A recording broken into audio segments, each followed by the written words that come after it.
Oke, tadi kalau sudah setting, material untuk pelap lingkup bangunan, sekarang yang terakhir adalah bagaimana setting terkait aktivitas yang terjadi di dalam bangunan.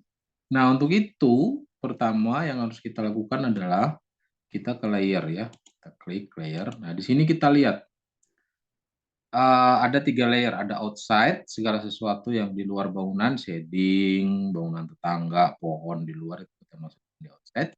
Kemudian ada auditorium dan ada roof zone. Nah, ada 3 di sini ya. Kita akan lakukan setting aktivitas dan juga scheduling dan segala macam itu di zone manajemen. Kita klik ya.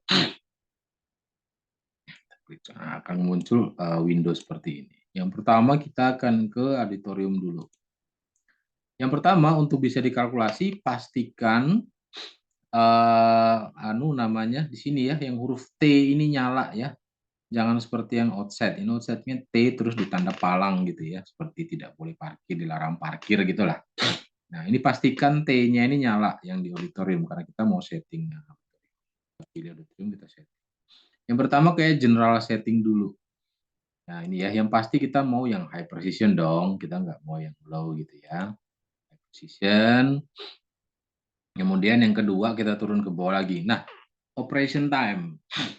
Dia dipakai dari jam berapa sampai jam berapa, baik itu di weekdays. Weekdays di sini Senin sampai Jumat, kemudian weekend itu berarti Sabtu Minggu gitu ya. Dia akan dipakai dari misalnya jam 8 pagi sampai hanya jam 4 sore, berarti 16. Nah, sedangkan di weekend itu misalnya juga sama. Dianya dibuka dari jam 8 pagi sampai jam 16 sore misalnya. Ini Anda bisa setting, teratur. Masing-masing zone beda-beda ya. Beda-beda. Silakan nanti Anda ngatur sesuai dengan ruangan itu dipakai dengan scheduling yang seperti apa. Kemudian yang kedua ada design condition. Ini juga penting ya. Clothing misalnya. Orang-orang yang akan beraktivitas di ruangan tersebut, di auditorium misalnya di sini, itu pakai pakaian yang kayak apa? Misalnya di sini karena ini auditorium, maka kemungkinan besar orang akan acara-acara formal, maka mungkin light business suit ya, pakaian pada umumnya untuk orang kerja. Satu di sini ya. Humidity mau di set berapa untuk ruangan ini? 60%, oke, that's fine, itu paling baik. Airspeed berapa? Oh iya, yang paling baik ya memang segini, cukupan. Lighting level, oke, cukupan. Ya, ini kita biarkan default aja yang lain. Nah, kalau sudah, kemudian kita ke thermal properties. Nah, HVAC sistemnya mau pakai apa?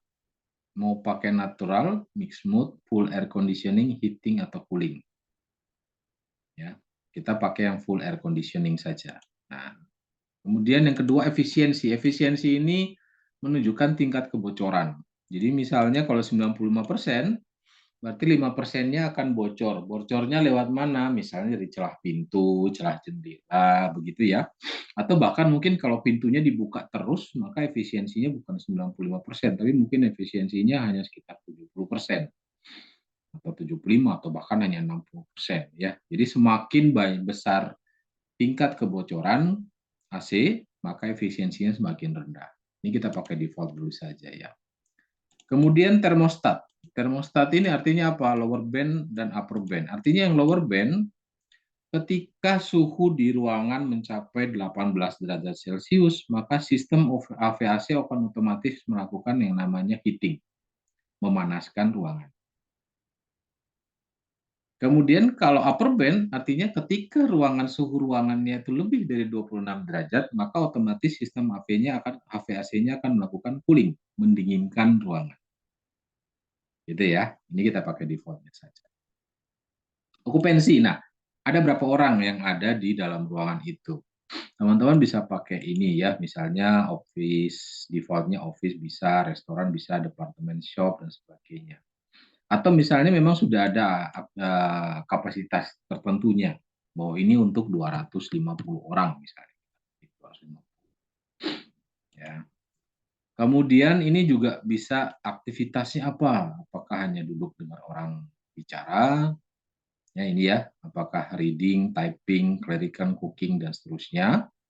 Kita pakai yang pada umumnya itu sedentary. Sedentary itu sedang-sedang saja gitu ya. Dia duduk sambil dengar orang ngomong, sambil dia nyatet-nyatet, misalnya, atau sambil dia ngetik gitu ya. Nah, ini juga kita bisa bikin schedule di sini ya. Kita juga bisa bikin schedule. Nah, ini ya, ini rumit lagi ini ya. Nah, sementara ini kita skip dulu ya. Nanti mungkin kalau dibutuhkan kita akan bikin modul khusus yang sampai ke detail terkait dengan ini. Ini okupansinya cukup segini. Nanti kalau schedule ini tidak diisi, dia akan menghitung menggunakan ini ya, operation hours. Dia akan otomatis ngitung ikut ini.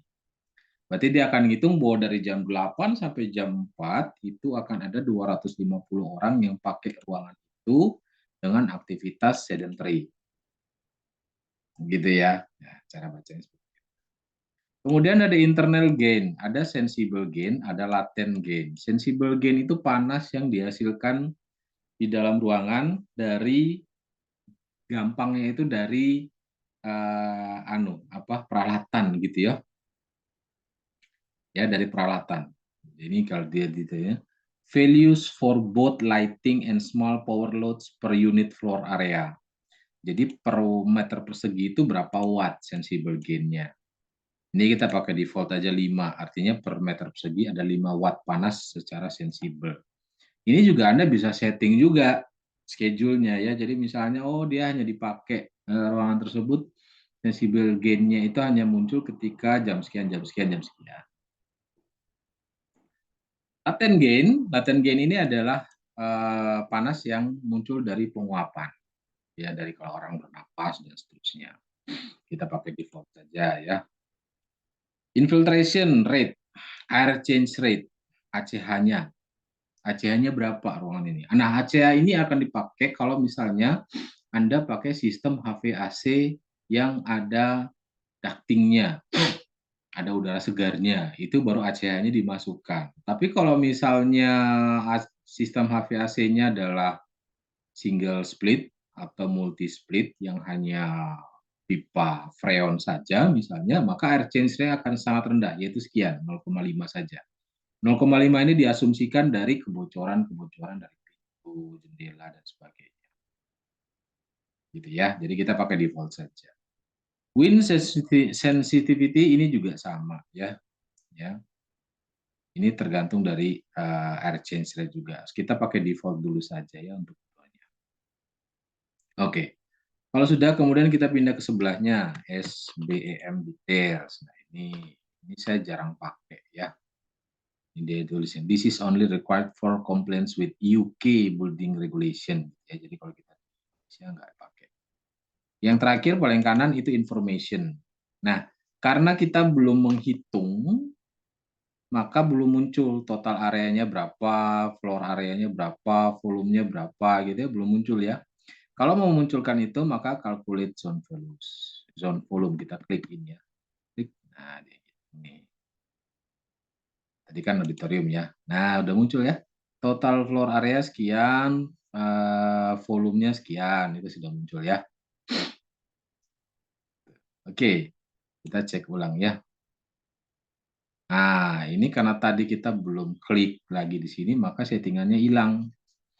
Nah, kita setting ulang ya. Oke deh. Ini kita posisian. Ini tadi kita mau jadi jam 8 sampai jam 12. Ini juga 8 sampai 12. Sorry.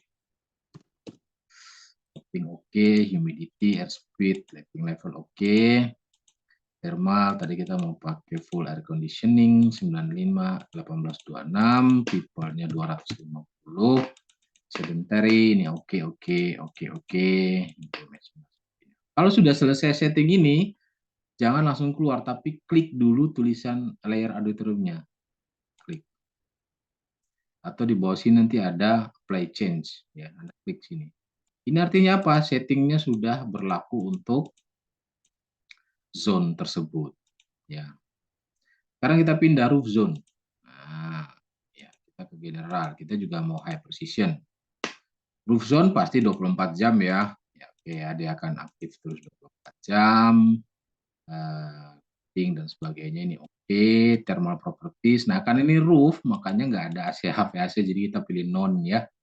Nggak ada orang juga di sana, ya ini sensibel dan laten tidak akan berpengaruh. Kita bisa isi dengan nol ya, karena nggak ada ya. Sensibel gainnya nggak ada, laten gainnya ada. Infiltration rate bisa saja ada, kalau misalnya kita pakai roofnya yang tidak rapat ya. Kalau roofnya itu adalah genteng kan tetap akan ada angin yang masuk keluar di sana ya. Kemudian oke, sebelum begitu sebelum kita pindah setting, kita ke klik dulu roof zone. Oke. Nah, supaya zipnya ya. Oke, ini sudah apply ya. Oke, nah kalau sudah, kita sudah selesai untuk setting aktivitas dan sumber panas yang terjadi di dalam ruang. Kalau sudah begitu, kita tinggal oke. Kalau sudah oke, maka sekarang kita bisa masuk ke aspek untuk calculate thermalnya. Ya, calculate thermalnya. Untuk calculate thermal kita akan masuk nanti di sesi yang keempat. Demikian untuk sesi yang ketiga. Sampai jumpa di sesi berikutnya.